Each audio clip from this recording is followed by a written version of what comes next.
নমস্কার। আপনাদের আরও একবার স্বাগত আমার সহজ পাঠ শিক্ষা অঙ্গন চ্যানেলে। আজকের আলোচনার বিষয় চর্যাপদ। চর্যাপদের ২ নং পদ কুক্কুরি পাদানা। আলোচনা শুরু করছি। দুলি দুহি পিটা ধরন না যায়, রুখের তেন্তলি কুমিরে খায়। এখানে দুলি শব্দের অর্থ হচ্ছে নারী কচ্ছপ এবং পিটা শব্দের অর্থ হচ্ছে পাত্র এবং তেন্তুলি শব্দের অর্থ হচ্ছে তেঁতুল। এই লাইনের বাচ্চার্থ ব্যাখ্যা হচ্ছে কচ্ছপ দহন করে ভাঁড়ে ধরা যাচ্ছে না, কুমিরে খেয়ে নিচ্ছে গাছের তেঁতুল। পরের লাইন, আঙন ঘরপন শুন ভো বিয়াতি, কানের চৌরি নিল অধরাতি। এখানে বিয়াতি শব্দের অর্থ হচ্ছে বিবাহযোগ্য নারী বা বধূ, আর কানের শব্দের অর্থ হচ্ছে কানের অলংকার। চৌরি এটার কথা হচ্ছে মানে চুরি করে নিল। এই লাইনের বাচ্চার্থ ব্যাখ্যা হচ্ছে শোনো ওগো বাদ্য করি, ঘরের আঙিনা থেকে চোরে কানের অলংকার চুরি করে নিল মধ্যরাত্রে। পরের লাইনে যাচ্ছে, শ্বশুরা নিদ গেল বহুড়ি জাগো, কানের চৌরে নিল কাগই মাগই। এখানে বহুড়ি শব্দের অর্থ হচ্ছে বধূ, আর এই লাইনের বাচ্চার্থ ব্যাখ্যা হচ্ছে শ্বশুর ঘুমিয়ে গেল, বধূ জেগে আছে, চোরে নিল কানের, কার কাছে গিয়ে তা খোঁজ করব বা করবে। পরের লাইন, দিবসই বহুড়ি কাউই ডরে ভাও, রাতি ভইলে কামরু জাগো। এখানে ভাও শব্দের অর্থ হচ্ছে ভীত হওয়া, আর কাউই শব্দের অর্থ হচ্ছে কাক। এই লাইনের বাচ্চার্থ ব্যাখ্যা হচ্ছে দিনের বেলা বউটি কাকের ভয়ে ভীত হয়, অথচ রাত হলেই কামরূপ যায়।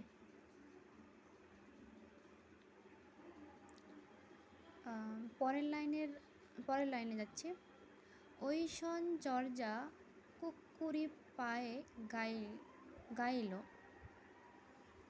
কড়ি মাঝে একু হিয়ই সমাইল। এই লাইনের বাচ্চার্থ ব্যাখ্যা হচ্ছে যে এরকম চর্যা গাইছেন কুক্কুরি পা, কোটি জনের মধ্যে তা কেবল একটি হৃদয়েই প্রবেশ করে, এবং এই পদের অন্তর্নিহিত ভাব বা গূঢ়ার্থ ব্যাখ্যা হচ্ছে যে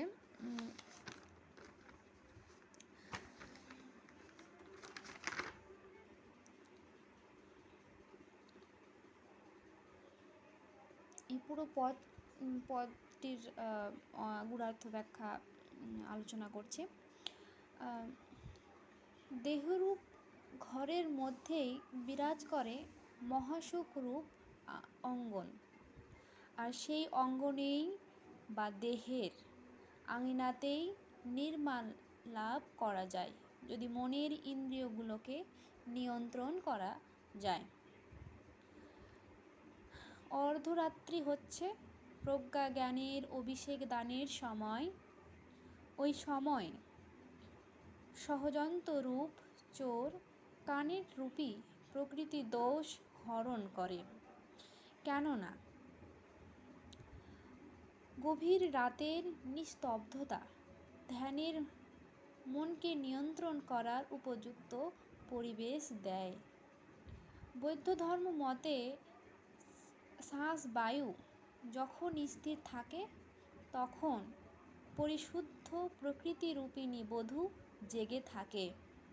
এই বধূ দিনের বেলায় অর্থাৎ ইন্দ্রিয় সমূহ সজাগ থাকা অবস্থায় এই মায়াময় বস্তু জগতের ভয়াবহ পরিণতি দেখে ভীত সংকুচিত হয়।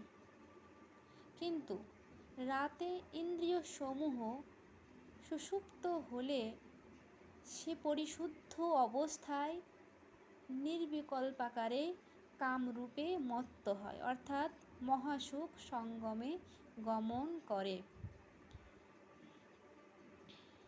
এই পদটির দ্বারা এই ব্যাখ্যাই করেছেন কুক্কুরিপার। আমার আলোচনা ভালো লাগলে লাইক করবেন, সাবস্ক্রাইব করবেন এবং আপনাদের বন্ধু বা ভাই বোন যারা বাংলায় অনার্স করছে তাদের শেয়ার করবেন। নমস্কার।